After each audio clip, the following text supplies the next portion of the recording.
सभी देशों में बुलावा गया, गया कि नहीं? सब देश में बुलावा गया, तभी तो सभी राजा स्वयंवर में उपस्थित थे। तो अयोध्या में बुलावा नहीं गया होगा, तभी तो राम जी विश्वामित्र के साथ गए। तो जनक जी ने राम जी को बुलाया क्यों नहीं, ये बताओ आप। फिर अब इतने बड़े अयोध्या के दशरथ चक्रवर्ती, यानी बाकी लोग तो वहां जो भी थे राजा थे, ये तो स्वयं चक्रवर्ती हैं दशरथ, इंद्र को विजय किए हुए हैं, बहुत बड़े। कैकेयी ने जब रथ में चल के इंद्र के साथ दशरथ का युद्ध हुआ, तब इंद्र को जीते, तभी तो कैकेयी को बोला कि तू रथ चला के मेरे को विजय दिलाई, 2 वरदान मांग ले। तभी तो कैकेयी ने बोला अभी नहीं, समय आने पर मांगूंगी।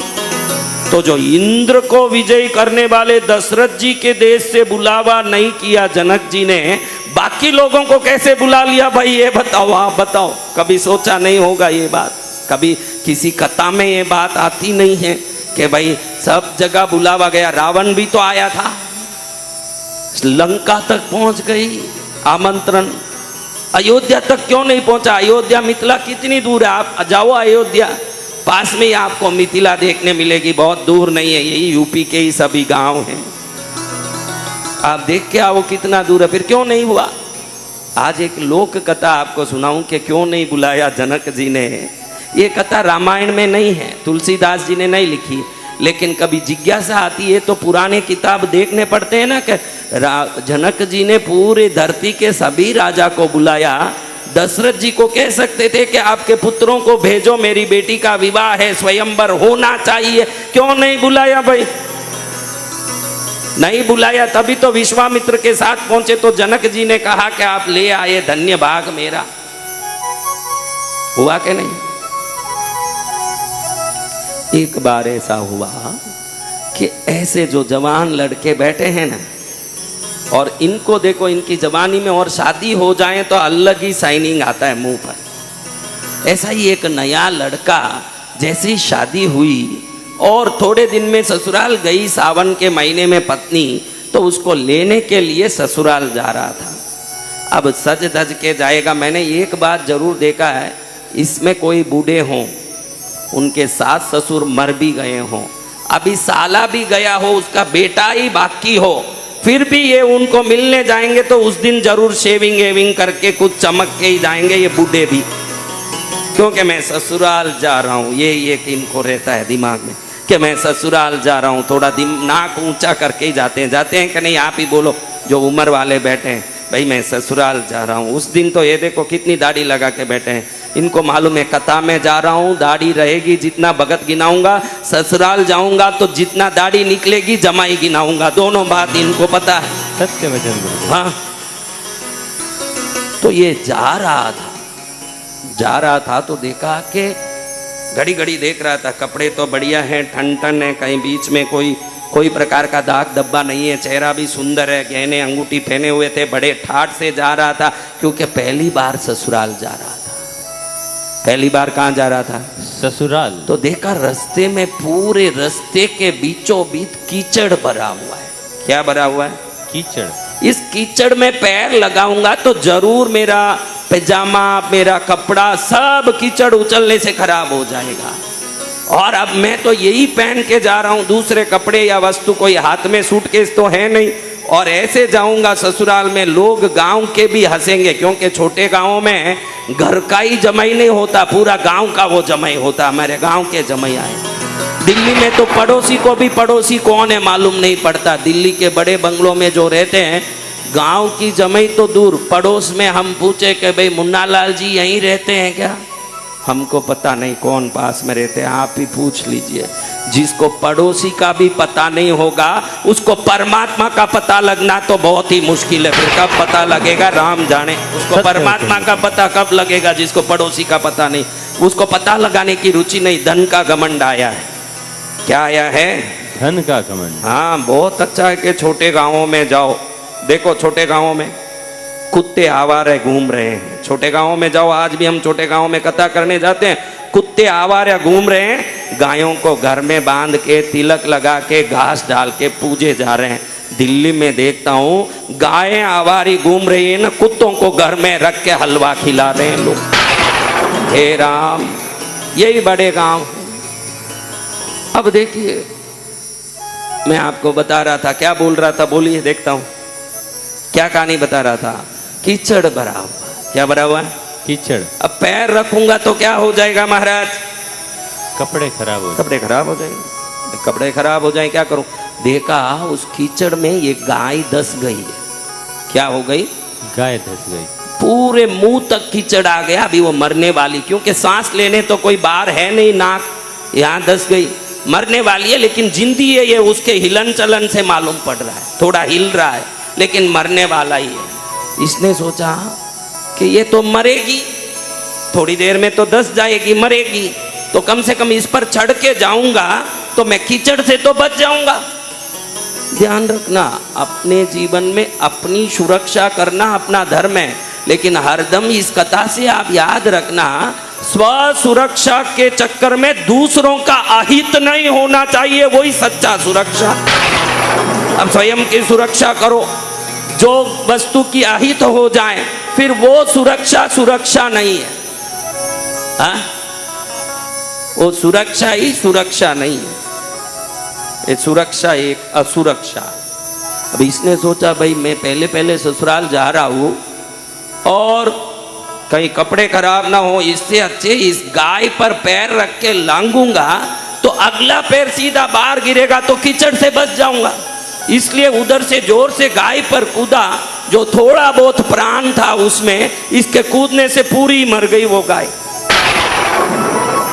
और मरने के पहले गाय को गुस्सा भी आ गया। उसने बोला, देख तू अपनी पत्नी को देखने के चक्कर में मेरा प्राण निकालता है। तू या तो जिसको देखने जा रहा उसको देख नहीं पाएगा, अगर देख लिया तो वो तुझे देख नहीं पाएगी, ये मेरा श्राप है। गाय ने क्या दे दिया? श्राप दे दिया। क्या दे दिया? बोलो अभी इस संसार में देव श्राप, क्या श्राप? देवताओं का श्राप, पितृ श्राप, क्या श्राप? गुरु श्राप। पितृ श्राप यानी माता पिता दादा दादी नाना नानी, आप कोई मालूम नहीं होगा, आपका कोई काम नहीं हो रहा, हर काम में नुकसान हो रहा है, कोई पूर्वजों का दिया श्राप आज तक भी काम कर सकता है, हो सकता है। हम कितना भी कहीं प्रयास करें, देखो हम जब नमक बेचने जाते हैं तभी बरसात आता है, नमक गल जाता है। जब आटा बेचने जाते हैं तूफान आता है, आटा उड़ जाता है। ये कैसे होता है? एक आदमी मिट्टी में हाथ डालता है, सोना हो जाता है। एक आदमी सोने में हाथ डालता, कंगाल हो जाता है। तो कई बार श्राप काम करता है। क्या काम करता है? श्राप।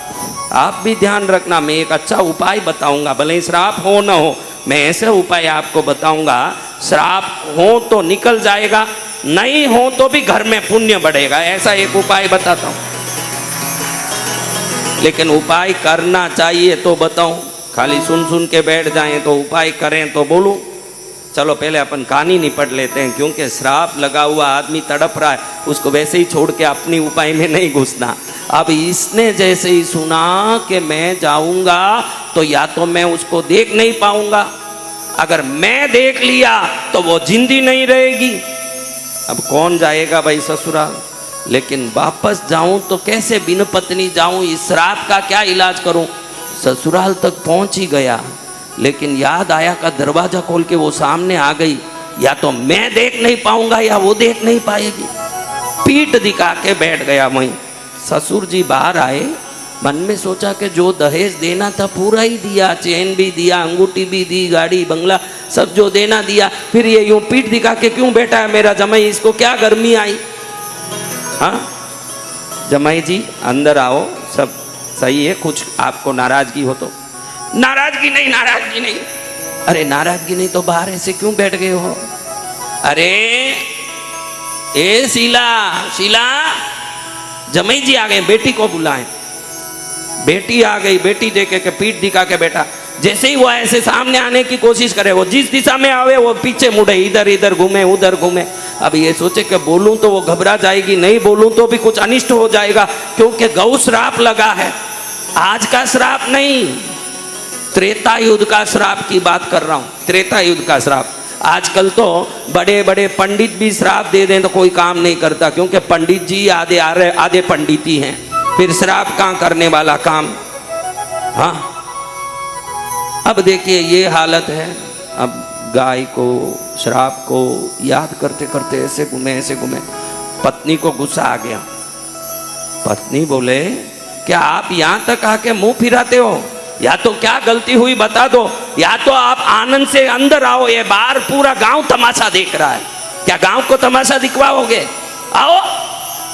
जैसे ही वो गुस्सा करके खुद ही इनको हाथ यूं करके सामने कर दी। अब आंख से आंख मिलना ही था। इसलिए आपको भी कहता हूं कि कभी कभी बिना कारण जाने अपनी जिद्दी पूरा करने की कोशिश मत करिए। समय और अवसर देख के घर को चलाइए। इसमें कई बार पति सोचता है कि मेरी पत्नी को मेरा हालत बताऊंगा तो दुखी होगी, इसलिए बताता नहीं है। लेकिन हम उसको कहते हैं, देखो पड़ोसी के घर में सैमसंग मोबाइल है उसकी हाथ में, मेरे को आप नहीं दिला रहे हो, मेरे को वो मोबाइल बगैर क्या आस पास में ऐसा है वैसा है।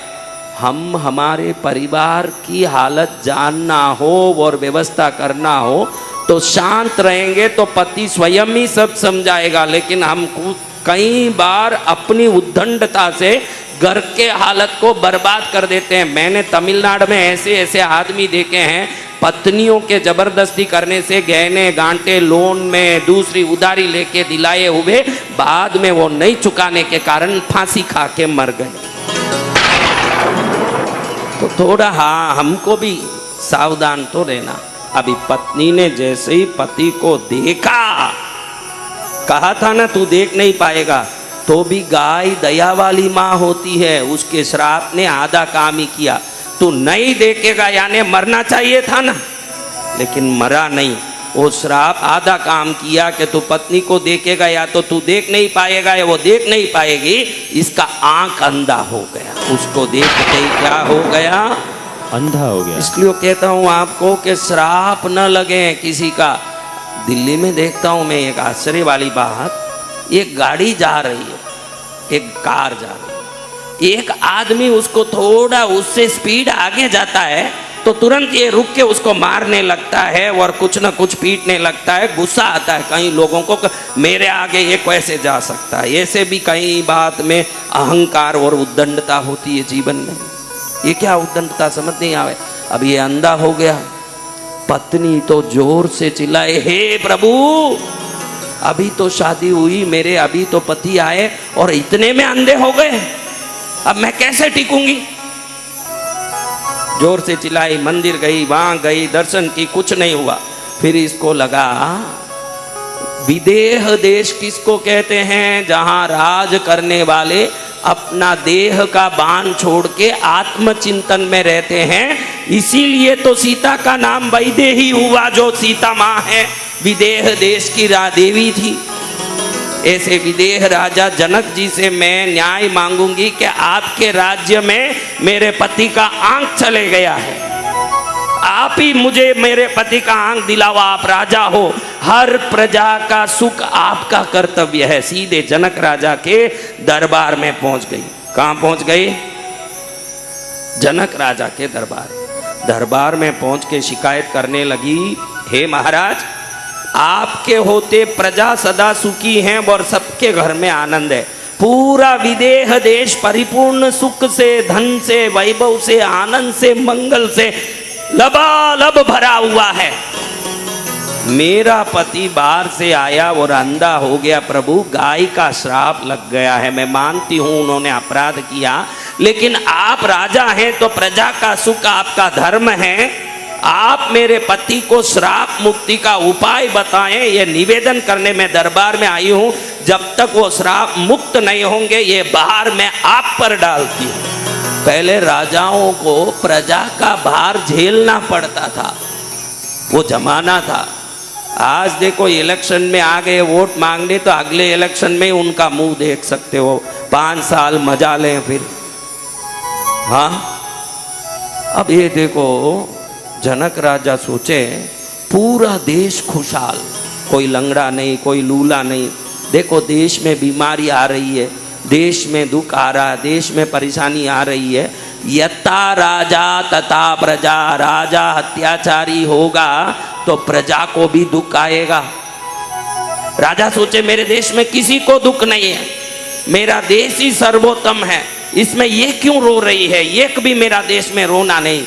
राजगुरु को बुलाया, सदानंद जी। क्या नाम? सदानंद जी। विवाह कौन कराया सीता का? सदानंद जी कराते हैं ना। सदानंद जी को बुला के कहे कि प्रभु देखो ये रो रही है और मेरे पर बार डाल दिया कि मेरे पति के श्राप मुक्ति आपका काम है, मैं क्या करूं? थोड़ी देर ध्यान करके सदानंद गुरु ने बताया कि कोई बड़ी सती औरत हो। क्या हो? सती। एकदम पतिव्रता हो, छलनी में पानी भरे। किसमें? छलनी में। वही पतिव्रता। अब आप छलनी में पानी भरो, कहीं नीचे गिरे, अब वो छलनी में पानी भरे और पानी टिके, छलनी के छेद से तो पानी को नीचे उतरना चाहिए कि नहीं भाई, स्वभाव तो यही है। लेकिन वो पानी टिका रहे हैं, उस पानी को लेके, टिके हुए पानी को इस आदमी के आंख पर छांट दोगे तो इसके आंख वापस आ जाएंगे, यही इलाज। जय गुरुदेव।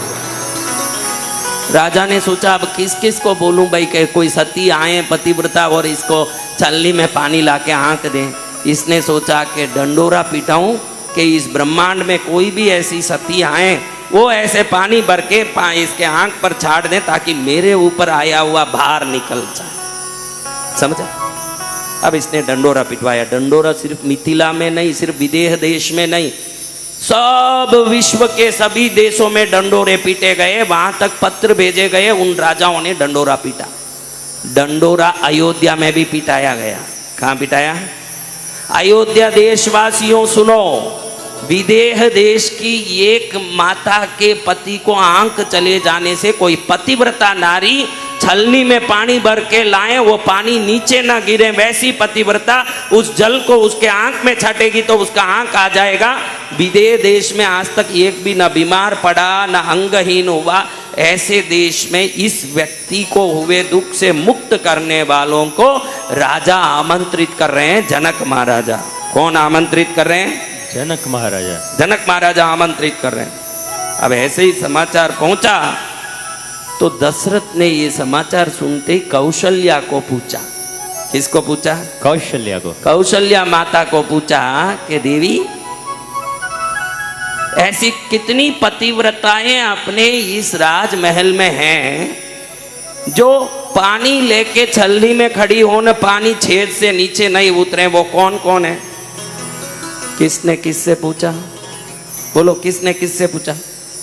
दशरथ राजा ने कौशल्या माँ से पूछा। कौशल्या माँ पूछी ये क्या पूछ रहे हो राजन, ये आपका देश है, ये अयोध्या है, यहाँ झाड़ू निकालने वाली सबसे छोटी जो काम वाली आप मानते हो, हम उनको भी पतिव्रता और सती मानते हैं। इस देश में हर नारी सती है। दशरथ जी को आश्चर्य हुआ, ऐसा अयोध्या में हर नारी सती? वाह धन्य अयोध्या, धन्य अयोध्या। कौशल्या माँ ने दीर्घ भाव से कहा कि फिर तो भाई आप इसका अगर परीक्षा लेना चाहते हैं तो हमारे राजमहल में झाड़ू मारने वाली किसी भी बहन को भेज दो, देखो वो अपना काम बराबर पूरा करके आएगी। राजा ने देखने के लिए एक अपने जो राजमहल में काम कर रही थी उसको बोला कि तू छलनी में पानी पकड़। अब वो जो झाड़ू मारने वाली एक सोने की छलनी लाई, उसमें पानी भरा, एक बूंद भी नीचे नहीं गिरा। वहां के हर स्त्रियों में ऐसी पतिव्रता पड़ा। राजा ने उसको भेज दिया। दशरथ ने जाओ इसका आंख का इलाज करके आओ। वो पहुंची विदेह देश मिथिला नगर पहुंची। वहां जाके छलनी में पानी पकड़ी तो जनक राजा देखते रह गए कि अयोध्या में रहने वाले छोटे से छोटे लोग क्यों ना हो, सब सर्वोत्तम लोग हैं, सर्वोत्कृष्ट है। उनका काम छोटा हो सकता है, उनके गुण छोटे नहीं हैं। और जैसे ही वो काम वाली वहां पानी पकड़ी छलनी में, एक बूंद भी नीचे नहीं गिरा। जनक राजा के साथ पूरे महल के लोग देख के आश्चर्य में पड़ गए कि ऐसा। देखते रहे, वो पानी जैसे ही छाटा तुरंत उसको आंख आ गए और गौ श्राप से मुक्त हो। जय जय गुरुदेव। तब जाके दशरथ राजा विचार करें कि अब सीता का स्वयंवर करना है। किसका करना है? सीता का। सब देश के राजाओं को, राजकुमारों को बुलाना है कि नहीं? फिर अयोध्या का याद आया कि जहां की हर स्त्री पतिव्रता है तो जहां का हर पुरुष भी वीर होगा।